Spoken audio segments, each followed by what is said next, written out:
नमस्कार, आप देख रहे हैं मेरा हक मेरा देश। आइए नजर डालते हैं इस वक्त की बड़ी खबर पर। धनतेरस की रात रणकुड़ी गांव में लगी आग में झुलसे 5 ग्रामीणों की मौत, गांव में पसरा मातम।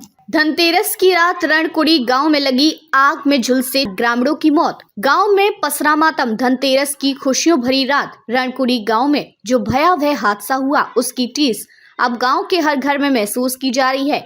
इस दर्दनाक घटना में गंभीर रूप से झुलसे 11 ग्रामीणों में से 4 लोगों ने ऋषिकेश एम्स और इंद्रेश हॉस्पिटल देहरादून में इलाज के दौरान दम तोड़ दिया। इस खबर के फैलते ही पूरे गांव में मातम पसर गया और चारों तरफ सन्नाटा छा गया। शोक में डूबे परिवारों का रो रो कर बुरा हाल है और ग्रामीण इस घटना को याद कर आज भी सहम उठते हैं। यह घटना उस समय घटी जब नशे की हालत में आरोपी कुंदन नाथ ने नारायण गिरी के घर में जाकर अचानक गैस सिलेंडर का रेगुलेटर खोलकर उसमें आग लगा दी।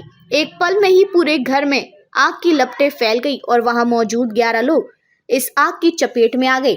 आग की भयावहता का अंदाजा इसी बात से लगाया जा सकता है कि कुछ ही देर में कई लोग गंभीर रूप से झुलस गए और मौके पर कोहराम मच गया। घायल ग्रामीणों को तुरंत अस्पताल ले जाया गया, जहां एक घायल को प्राथमिक उपचार के बाद छुट्टी दे दी गई। शेष घायलों को जिला अस्पताल बागेश्वर से गंभीर स्थिति में देखते हुए हल्द्वानी के सुशीला तिवारी अस्पताल और फिर वहां से गंभीर रूप से झुलसे लोगों को ऋषिकेश एम्स और इंद्रेश हॉस्पिटल देहरादून रेफर किया गया।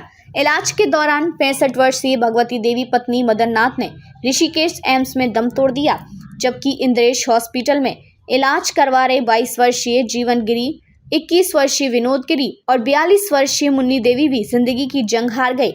चारों मृतकों के परिवारों पर दुखों का पहाड़ टूट पड़ा है और गांव में शोक की गूंज हर ओर सुनाई दे रही है। स्वजनों का करण क्रंदन और गांव वालों की आंखों से बहते आंसू इस हादसे की भयावहता को बयां कर रहे हैं। राजस्व उप निरीक्षक कुंदन मेहता ने इस घटना में मृतकों की पुष्टि की और बताया कि अन्य घायलों की स्थिति भी अभी गंभीर बनी हुई है। ग्रामीणों ने बताया कि इस घटना का मंजर इतना भयावह था कि अब भी हर कोई उस दृश्य को याद कर कांप उठता है। गांव में मातम और डर का माहौल बना हुआ है और हर कोई इस हादसे के प्रभाव से उबर नहीं पा रहा है।